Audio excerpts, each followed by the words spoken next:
Assalamualaikum warahmatullahi wabarakatuh. Salam dan bahagia Bapak Guru hebat di seluruh Indonesia. Kembali bersama saya Muhammad Ilyas, calon guru penggerak dari UPT SMP Negeri 52 Pitue, Kabupaten Sidendren Rapang, Provinsi Sulawesi Selatan.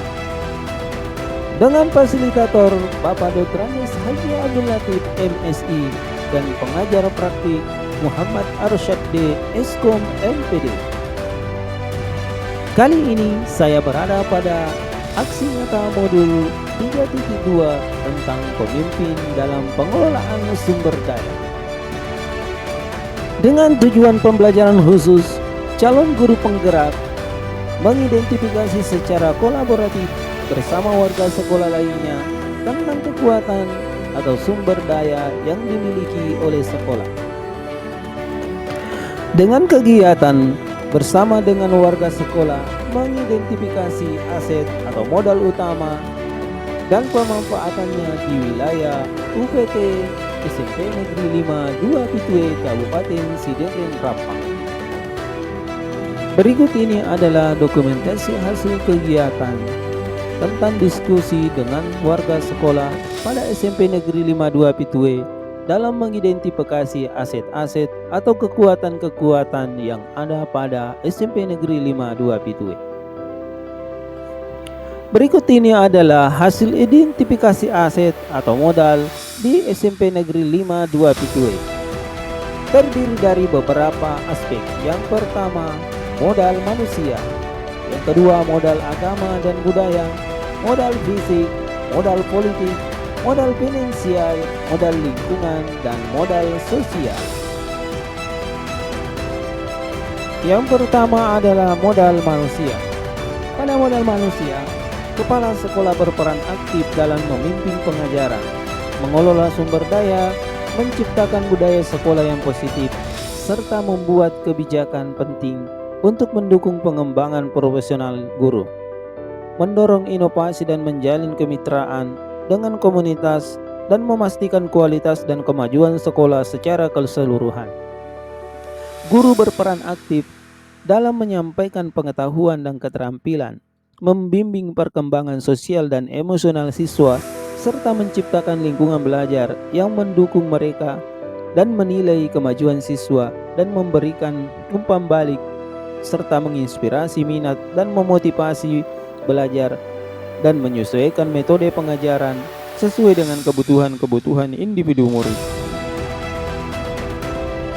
Pada modal manusia, tenaga kependidikan berperan aktif dalam mendukung proses pendidikan dengan mengelola administrasi, menyediakan dukungan teknis, dan memastikan kelancaran operasional sekolah serta membantu implementasi kurikulum dan kebijakan. Sementara pengawas sekolah berperan aktif dalam membantu dan mengevaluasi kualitas pengajaran, memastikan kepatuhan terhadap kebijakan dan standar pendidikan, serta memberikan bimbingan dan dukungan kepada guru, mengidentifikasi efektivitas pendidikan di sekolah, serta memberikan pelayanan berupa coaching supervisi akademik.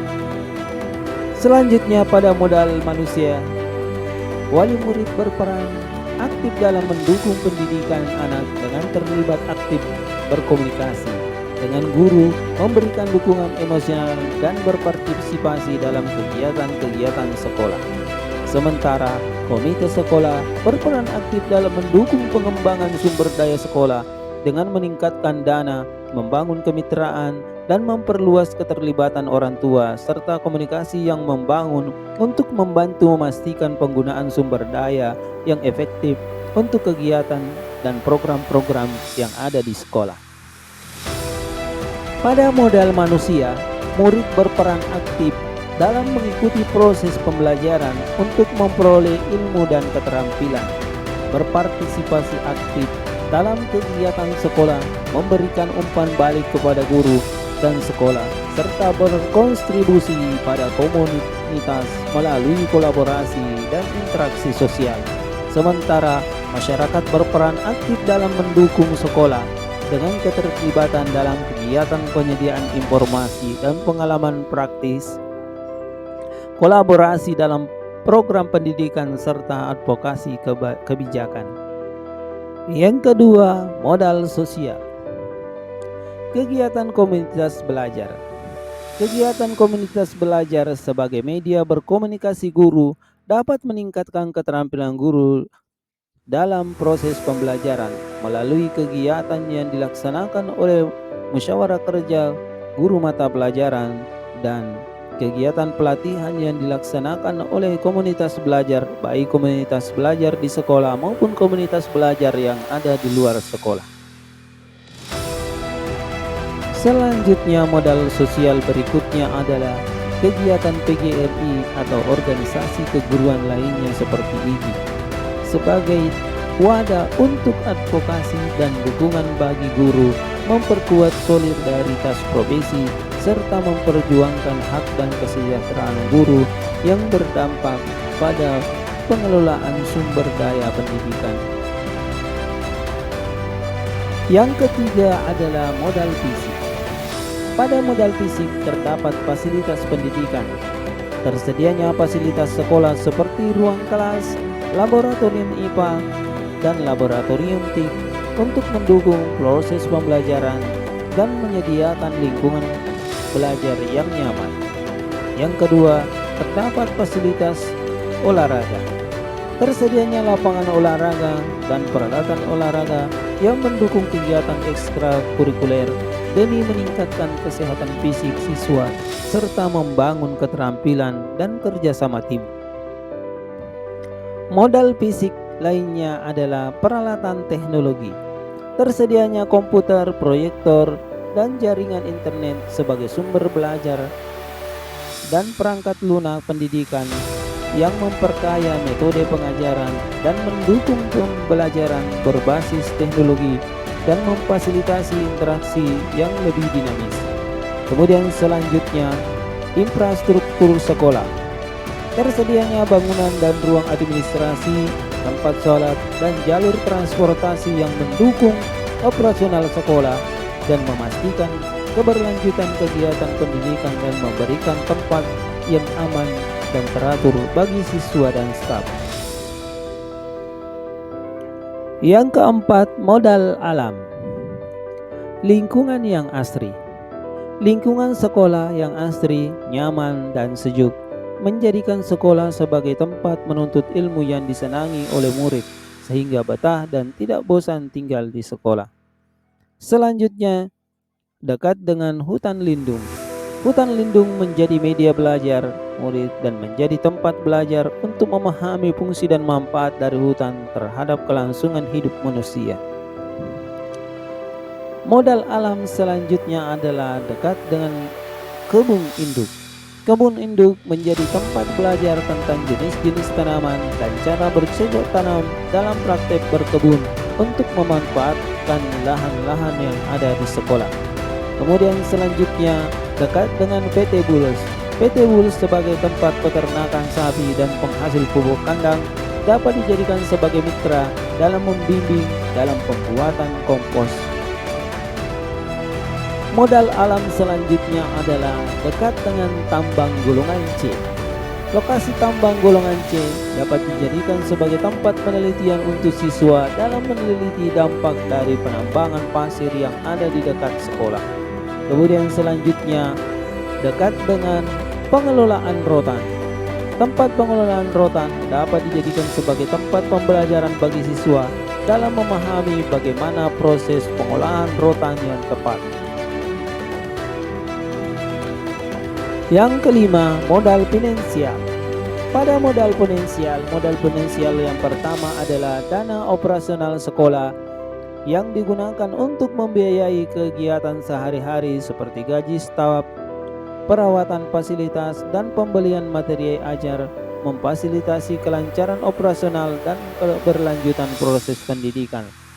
Selanjutnya adalah PIP adalah beasiswa untuk siswa yang berasal dari keluarga miskin dan rentan miskin untuk membiayai pendidikan melalui Kartu Indonesia Pintar Kemendikbudristek. Modal finansial selanjutnya adalah dana kelas.